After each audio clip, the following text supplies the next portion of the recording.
창세기 32장 21절부터 29절 보겠습니다. 창세기 32장 21절부터 29절. 오늘은 제가 봉독하도록 하겠습니다. 그 예물은 그의 앞서 보내고 그는 무리 가운데서 밤을 지내다가 밤에 일어나 두 아내와 두 여종과 11 아들을 인도하여 야복나루를 건넬세.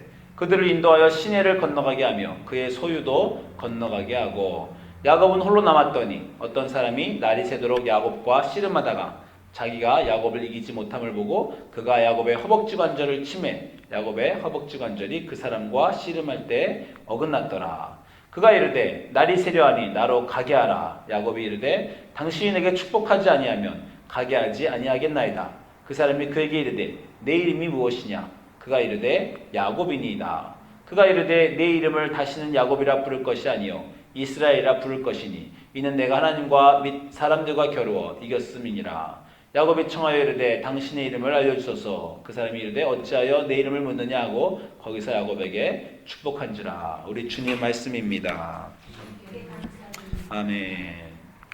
여러분 다 아시겠지만 저희가 지난 2주 동안 야곱을 보았고 오늘 3주 차입니다. 여러분 제목을 혹시 기억하시는지 모르겠어요. 2주 전에 우리가 처음 야곱을 보았을 때는 장자권에 대한 얘기를 했습니다. 그렇죠? 그리고 지난주에 두 번째 야곱을 공부할 때는 저희가 베델에 대한 얘기를 저희가 같이 공부했어요. 장자권에 대한 얘기를 할 때는 우리가 야곱과 에서를 비교하면서 하나님이 내가 야곱은 사랑하고 에서는 미워하였다. 그것이 의인과 악인됨이 아니라 그 어떤 사람이 하나님으로부터 오는 축복을 더 깊이 간절히 사랑하는가에서는 하나님의 두 번째, 자기 삶의 첫 번째인 사람을 대표하는 사람이어서 하나님이 야곱을 축복하신 그 내용을 우리가 첫 번째 보았고요. 지난주는 또 우리가 이 베델을 보았는데 베델은 하나님의 집인데 야곱이 자기 아버지를 속여서 받으려고 했던 그런 축복보다도 진짜 축복은 하나님께로서만 온다. 하나님이 베델에서 주신 축복이 아브라함에게 주신 축복이고 그것이 가장 좋은 축복이며 그래서 우리가 야고보서의 그 모든 완벽하고 좋은 선물은 하나님으로부터만 온다. 이런 얘기도 나눴고 그리고 야곱이 베델에 간 게 아니라 하나님이 당신의 집을 가지고 야곱을 만나러 우리를 오시는 하나님에 대한 얘기를 나눴습니다. 자, 그로부터 이제 그때 사막에서 야곱이 이제 떠나서 20년 있다가 돌아오는 게 오늘 읽은 약복인데요. 이게 한국 교인들한테 좀 너무 쉬울 것 같아요. 이 퀴즈입니다. 퀴즈. 이제 그림을 보시고 야곱의 인생을 순서대로 하시오. 제가 이건 대학생이나 유스 아이들을 상대로 하려고 좀 준비하긴 했지만, 자, 순서를 하면 어떻게 되겠습니까? 야곱의 인생을. 어떤 게 제일 먼저 같아요? 이 5개 그림 중에서. 몇 번? 4번이 제일 먼저죠. 지금 형한테 장자권을 사는 장면입니다. 그렇죠? 팥죽처럼 안 보여서 헷갈릴 수 있는데, 자, 두 번째는 뭐예요? 5번. 아버지를 속여서 파는 거죠. 속여서 장자권을 이제 축복을 받았어요. 그 다음은 1번입니다. 1번에 이제 집을 떠나서 도망하다가 벳델에 이르러서 그 환상을 봤어요. 그러고 나면 2번. 아주 여자를 놓고 싸우잖아. 이게 저기 삼촌 라반한테 왜 라헬을 줘야지 레아를 줬냐. 여기 싸우는 장면이고 오늘 마지막 3번이 천사와 씨름하는 장면입니다. 너무 어렵나요? 저 이거 굉장히 쉬울 거라고. 그림이 좀 애매하죠. 그림이 뭘 뜻하는지 저 그림만 한번 설명해 좀 해야 될 것 같아요. 어쨌건 그 장면입니다. 이게 야곱의 인생을 한번 여러분이 이렇게 쭉 보시라고 제가 생각을 했어요. 야곱의 인생은 정말 다이나믹한 인생입니다. 아주 성경에서 이렇게 우리가 이제 실존주의에서 20세기 막 소설의 후반에 문제적 인간 그런 얘기 하잖아요. 성경에서 야곱만큼 문제적 인간은 없어요. 인생이 정말 다이나믹하고 하나님도 딱 보고 읽으면요. 정말 이 인간 야곱을 놓고 하나님이 어떻게 정말 얘를 내가 어째야 되나. 여러분 부모님 중에서 자식이 아주 순탄하고 그런 일도 있지만 정말 애가 어디로 튈지 모르는 부모님 마음이 이러잖아요. 도대체 내가 얘를 어떻게 해야 되나. 얘를 어떻게 키워야 되나. 그게 야곱입니다. 도대체 어떻게 해야 될지 모르는 그 야곱의 인생이에요. 여러분이 다 아시겠지만 우리가 지난주에 베델을 본 후에 야곱의 인생이 오늘 야복나루 이럴 때까지 정말 다이나믹했습니다. 이 내용 다 아시죠? 삼촌의 집 라반으로 엄마 레베카의 삼촌 집 오빠 집 라반에 갔어요. 거기서 자기 조카가 아니고 사촌 레이첼을 사랑해서 결혼하려고 해서 7년 동안 그 아름다운 얘기 있잖아요. 야곱이 라헬을 사랑하며 7년을 수일처럼 여겼다. 정말 그 사랑 얘기인데 그렇게 7년을 봉사했더니 그 언니인 레아와 결혼하게 됐어요. 레아와 결혼하게 돼서 결국 삼촌을 또 14년을 섬겼어요. 그러고 나 삼촌이 더 섬기라 그래서 섬기는데 또 자기 재산을 안 주니까 또 양을 치면서 이상한 얘기 있잖아요. 뭐 얼룩반점이 있는 곳에 가서 먹였더니 다 얼룩반점이 생겨가지고 또 야곱이 또 부자가 됐습니다. 그랬더니 또 자기 사촌 형들이 또 자기를 미워해요. 그래서 여기 또 도망 나옵니다. 도망 나오니까 삼촌이 쫓아와요. 또 죽이려고 합니다. 하나님이 또 나타나서 또 막아주고, 그리고 결국 오늘 읽은 야복 강가에까지 오는 거예요. 야복 강가에 왔더니 야복 강가에 와서 자기 집 돌아가려고 먼저 자기 하인을 형한테 보냈어요. 그때 어떻게 됐어요? 형이 집에서 길리운 자 400명을 끌고 나온다고 했어요. 여러분, 이 집의 전통 같아. 이 집의 그 할아버지 아브라함이 어떻게 했습니까? 300명 이끌고 318명인가요? 그 이끌고 6명의 왕을 쳐부순 그 경력이 있잖아요. 야, 300~400명은 그냥 문제없이 이끄는 게 이 집안 내력입니다. 그리고 말씀드렸지만 할아버지 아브라함이 4명의 왕을 쳐부수는데 300명 정도 갖고 318명이죠. 4명의 왕을 쳐부쉈는데 이제 그 손자 에서가 동생 하나 쳐부수겠다고 지금 400명을 끌고 오는 거예요. 그러니까 야곱이 이 야복강가에서 아주 당황하죠. 당황해서 오늘 우리가 읽진 않았지만 야곱이 또 머리를 막 굴리죠. 아시죠? 처음에는 떼를 2떼로 나눴어요. 2떼로 나눠서 한 떼를 형이 공격하면 한 떼는 튀어야지. 이렇게 생각했으나 반은 버려야지. 그렇게 했다가 또 고민해가지고 이번에는 그렇게 안 하고 방법을 바꿉니다. 또 3개로 나눴어요. 2개로 나눴다가 3개로 나눴어요. 3개로 나눠서 순서대로 1, 2, 3를 형한테 보냅니다. 첫 번째 그룹 보내면서 하인한테 선물 형한테 주고 형한테 내가 뒤에서 꼭 따라오고 있다. 2번째 선물 또 보내고 3번째 선물 또 보내고 자기와 또 맞습니다. 그러면서 내가 형의 마음을 어떻게 녹여버리라. 지혜로워 보여요. 제가 그거 보면서 내가 누구랑 싸우면 야곱처럼 하면 혹시 화해가 되겠다 이렇게 막 성난 사람한테 가는 게 아니라 단계별로 뇌물을 하나 둘 셋을 쓰면 웬만하면 다 넘어오겠다 이런 생각이 들기도 합니다. 그런데 이 야곱이 여러 가지 지금 말씀한 여러 가지 인생에 있는데 인생의 일들은 다양하고 여러 가지로 터집니다. 자기가 남을 속이기도 하고 남이 자기 속이기도 하고 서로 속이기도 하고 위험에 처하기도 하고 여러 가지로 생겨요.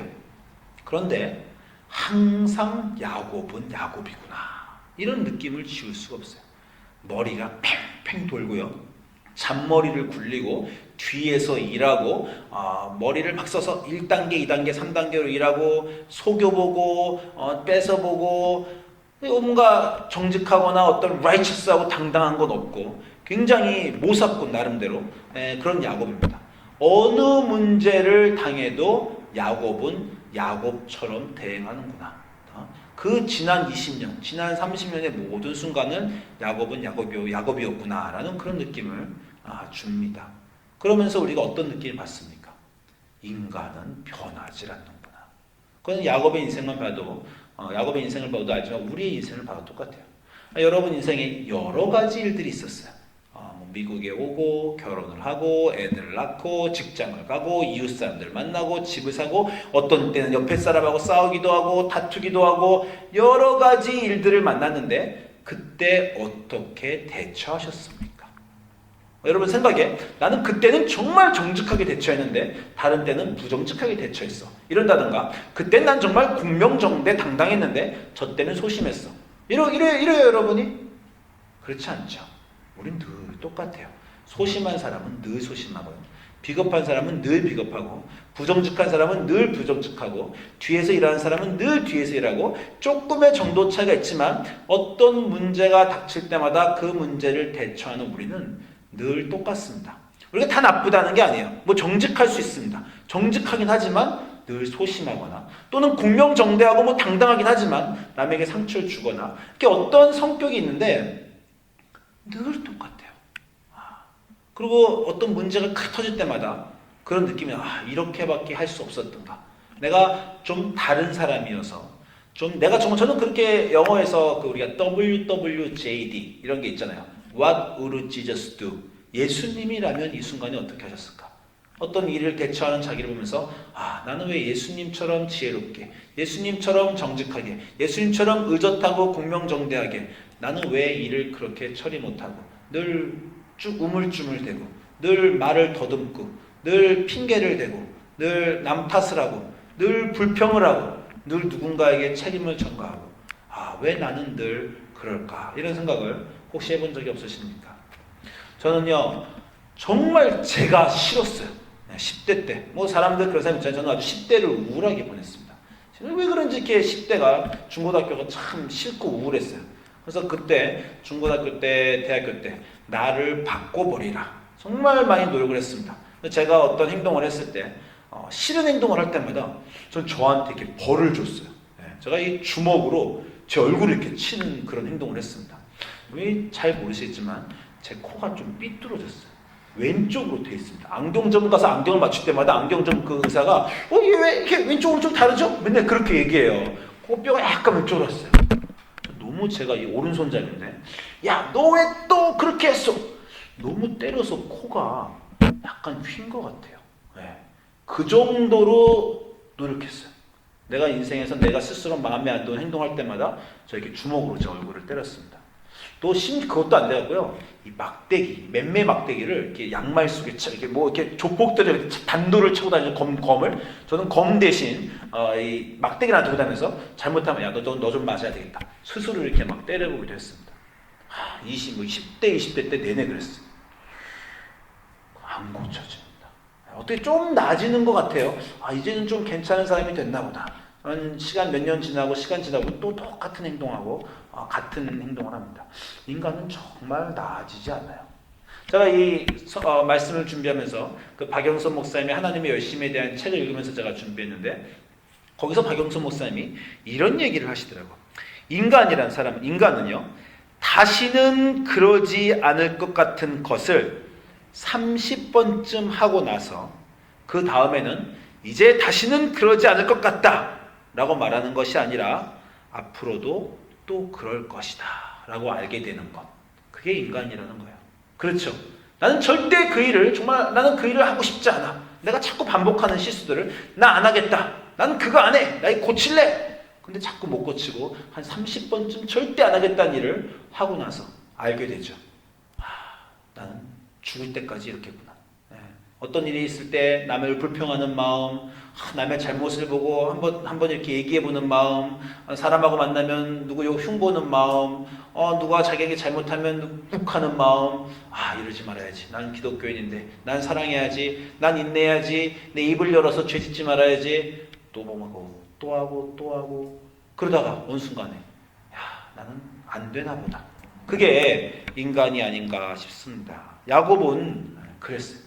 이 모든 순간에 하나님이 안 도와주신 게 아닙니다. 사막을 갈 때는 야곱이 다 잘못해서 형을 속이고 이제 죽게 돼서 사막을 갈 때 베델이 나타나 주십니다. 그죠? 하나님 도와주세요. 그래도 야곱 안 변합니다. 삼촌 집에서 삼촌은 도망갈 때도 삼촌이 따라와요. 죽이겠다고 따라옵니다. 그때도 하나님이 삼촌 꿈에 야곱 꿈에 삼촌 꿈에 나타나서 너 가타부타 시비를 야곱과 따지지 마라. 무섭게 한번 삼촌한테 라반한테 으름장을 놓으셔서 삼촌이 꼼짝 못하고 왔다 그냥 갑니다. 중간중간에 하나님이 도와주세요. 우리 인생도 위급할 때 하나님이 도와주셨죠. 하나님이 도와주셨다고 그 은혜에 감사하여 우리가 바뀌었습니까? 늘 같은 실수를 저지르고 있어요. 그래서 야곱이 절대 안 바뀌니까 하나님이 야곱을 야복 강가로 데리고 가시는 겁니다. 야복 강가란 건 도대체 뭐예요? 야복 강은요 정말 이 야곱의 생애, 우리가 지난주에 베델을 봤지만 베델보다 더욱더 중요한 사건이고 성경 전체에 이 정도로 정말 유니크하고 영적이고 미스테리하고 그런 장면이 없어요. 야곱이 절체절명에 섰습니다. 앞과 뒤를 갈 수가 없어요. 왜? 뒤로 돌아갈 수가 없죠. 왜요? 삼촌 집에서 나왔잖아요. 지금. 삼촌하고 대판 싸우고 삼촌 속여먹고 양을 다 이렇게 자기가 어떻게 해서 밤에 튀었다는 거예요. 튄 집으로 어떻게 다시 돌아갑니까? 뒤로 돌아갈 수 없어요. 방금 전에 자기가 한 선택이 자기를 떠밀었습니다. 그죠? 그런데 앞에는 누가 있어요? 20년 전에 자기가 한 선택의 결과가 자기를 향해 달려오고 있어요. 20년 전에 아버지와 형을 속여먹고 그걸로 끝난 줄 알았죠. 20년쯤 됐으니까 이제 그 죄는 눈 감아졌겠지. 요즘 말로 하면 공소시효 다 지나고 뭐 어떻게 다 처리됐겠지. 그게 어디 안 가더라는 겁니다. 자기가 지은 죄가 20년 전에 지은 죄가 자기의 과거가 자기를 향해 달려오고 있어요. 자기의 현재가 자기의 등을 떠밀고 있어요. 그래서 미래가 안 보입니다. 그게 야복강가예요. 여러분 그 순간에 가보셨습니까? 내가 지금까지 살아온 모든 삶의 방식, 내가 해온 실수들, 어쩔 수 없다, 그냥 넘어가야지, 그 사람하고는 여기까지인가 보다, 더 어쩔 수 없지, 그때 내가 그렇게 하지 말았어야 되는데, 그 모든 후회들이 그냥 지나간 줄 알았는데 다 어느 순간에 정말 인과응보가 칼마가 한순간에 자기 앞을 딱 맞고 서 있는 겁니다. 너 책임져라. 지금까지 네가 해온 행동들, 네가 사온 삶의 방식들, 네가 해온 모든 결정들 어디 도망가지 않고 어디 살아가지 않고 다 네 앞에 뚝 서 있는 겁니다. 그래서 우리가 도대체 현재의 결정이, 과거의 결정이 앞뒤로 우리를 싸매고 있어서 옴짝달싹 할 수 없게 서 있는 곳, 죽음이 앞에 직면한 곳, 돌출구가, 빠져나갈 출구가 안 보이는 곳, 그것이 야복강가입니다. 하나님이 야곱을 걷다 밀어넣으시는 거예요. 너는 정말 머리를 잘 굴려. 내가 어디 갔다 와도 너는 빠져만 나가. 너 어디 한번 빠져나갈 수 있는지 이번에 가봐. 끝까지 밀어서 그 절벽 끝에 하나님이 딱 세워놓으십니다. 야곱이 머리를 아무리 굴려도 여기서는 더 빠져나갈 수가 없어요. 과거와 현재 사이에 끼어버려서 미래에 나갈 길이 더 보이지 않습니다. 그게 야곱의 야복나루 사건이에요. 우리도 인생의 어느 순간에 그런 순간에 설지 모르겠어요. 우리 하나님 우리를 거기까지 이끌어 가실지 잘 모르겠습니다. 야곱은 거기까지 이끌어 가셨어요. 그러니까 야곱이 이제 완전히 홀로 섰습니다. 그래서 야복나루 야곱이 홀로 쓴 거예요. 홀로 섰다는 건요, 이제 가족도 의지할 수가 없어요. 아무도 의지할 수가 없고 혼자 이 상황을, 자기가 겪고 모든 결정을 자기가 당면해야 되는, 정말 어떻게 할 수 없는 사건에 혼자 딱 섰더니 그때 하나님이 나타나시는 겁니다. 그 밤에 하나님이 나타나셨어요. 지금까지와 다르게 나타나십니다. 지금까지는 꿈에 나타나시고요, 어머니 꿈에 나타나시고 자기 꿈에 나타나고 상황 속에서 역사하시고 삼촌 꿈에서 역사하시다가 이제 하나님이 절대절명의 순간에 직접 나타나십니다. 그 앞에 딱 쓰셨어요. 그죠? 딱 나타나셔서 도와를 주셔야 되는데 절대절명의 순간에 도와주시지 않고 싸움을 거십니다. 여러분 야복 사건에 대해서 여러분이 중요하게 아실 게 있는데, 야곱이 싸움을 건 게 아니에요. 야곱은 떠밀려서 거기까지, 자기 인생에 자기가 책임을 져야 되지만 거기까지 갔어요. 하나님이 오셨고 하나님이 싸움을 거십니다. 아니 하나님이 어디 와서 이렇게 싸움 거는 분이에요? 아니, 하나님이 무슨 쌈바입니까? 딱 내려오셔갖고 너 나랑 싸우자. 하나님이 싸우자고 나타나셨어요. 아니 성경 전체 도와주러 오신 분이 아니라 싸우러 오신 분으로 그 밤에 하나님이 나타나셨어요. 야곱이 싸움을 건 게 아닙니다. 야곱은 하나님에게 싸움을 걸 생각이 눈꼽만큼도 없어요. 무섭고 두려운 하나님한테 왜 싸움을 겁니까? 하나님한테 어떻게 했어요? 늘 도와달라고 했죠. 야곱은 누구하고 싸움했습니까? 야곱은 인생하고 싸웠죠. 야곱은 자기가 만난 모든 사람하고 싸웠어요. 자기가 만난 모든 사람하고 갈등하면서 자기가 원하는 걸 가지려고 했지 하나님하고는 싸우질 않았습니다. 싸우려고 들지도 않아요. 똑똑한 야곱이 왜 하나님하고 싸워요? 그런데 하나님이 거기에 딱 나타나셨습니다. 왜? 나타나셔서 싸우자고 그러시는 이유가 뭡니까? 하나님 뭐라고 하세요? 너 나랑 싸우자. 내가 네 대적자다. 너 딴 사람하고 싸우지 말고 나랑 싸우자라고 하십니다. 뭐라 그러시는 거예요? 네 인생의 문제는 나다. 나는 조연이 아니야.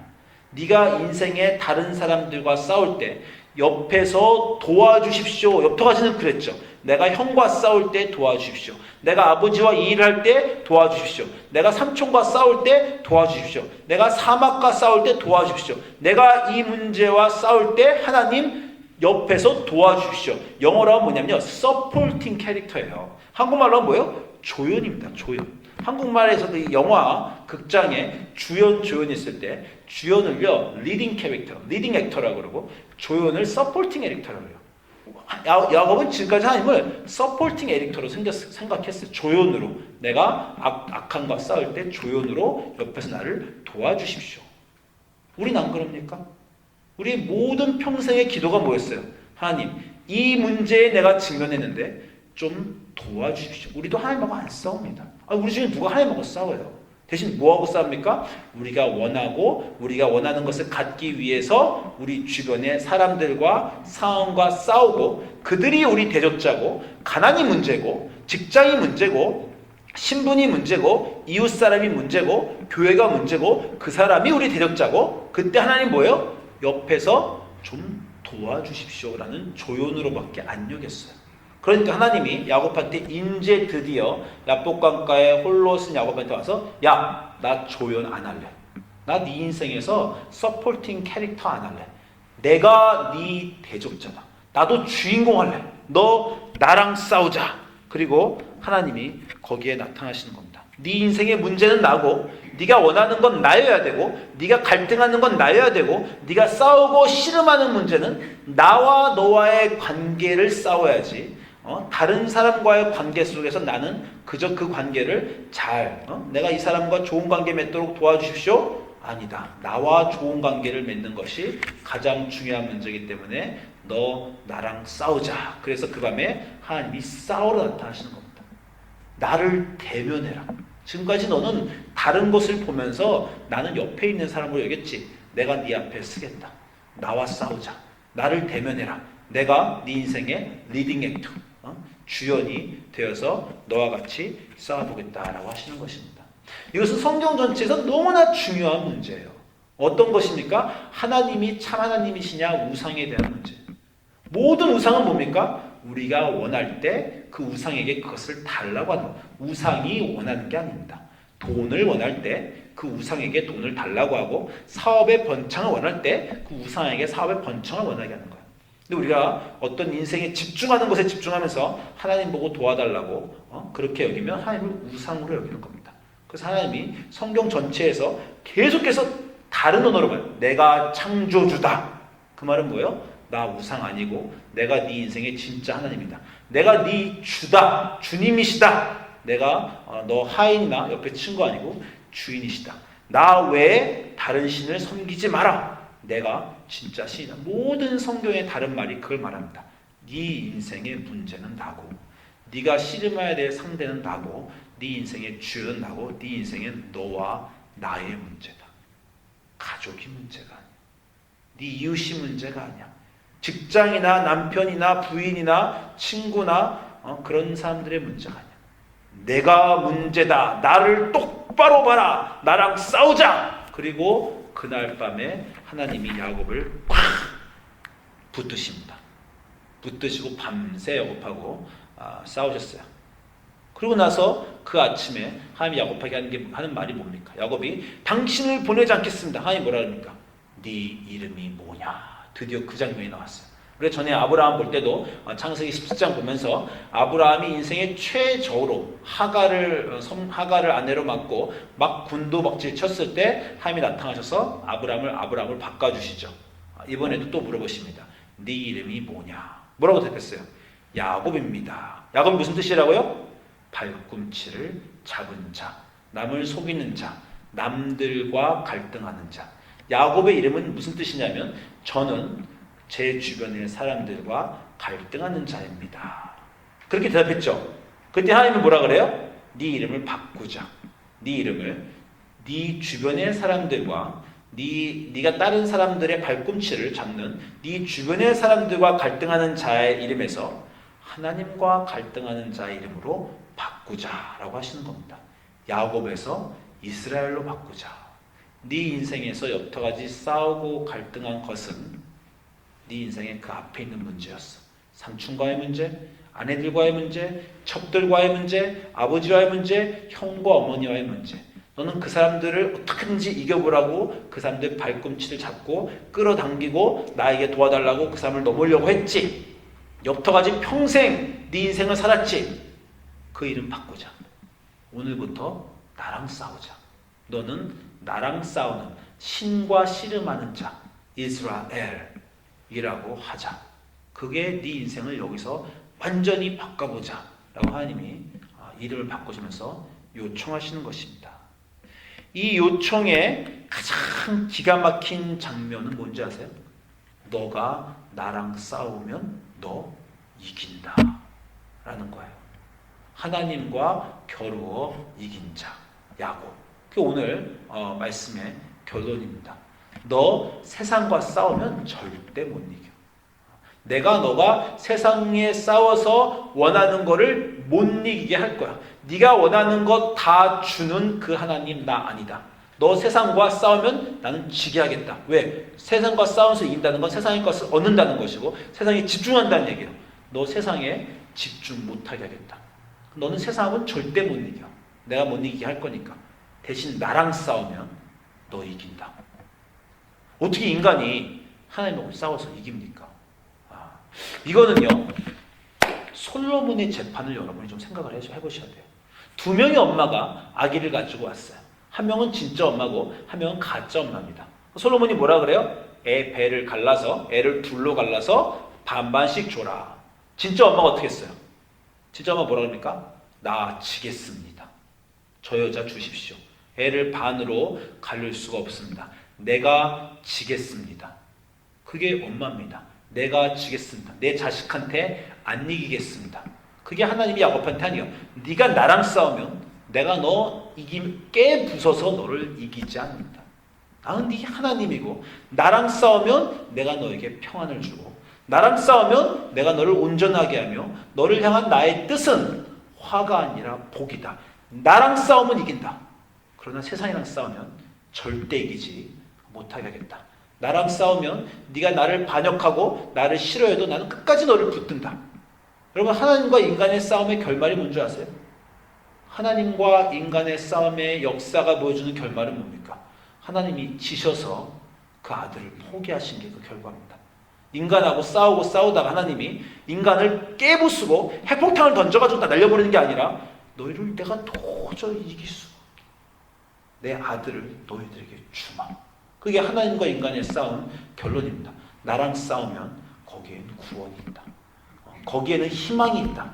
나랑 싸우자. 그러나 왜 너희는 세상만 보냐?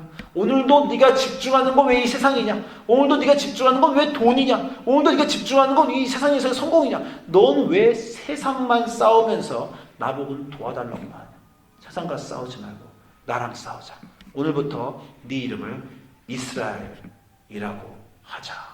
그게 합복입니다.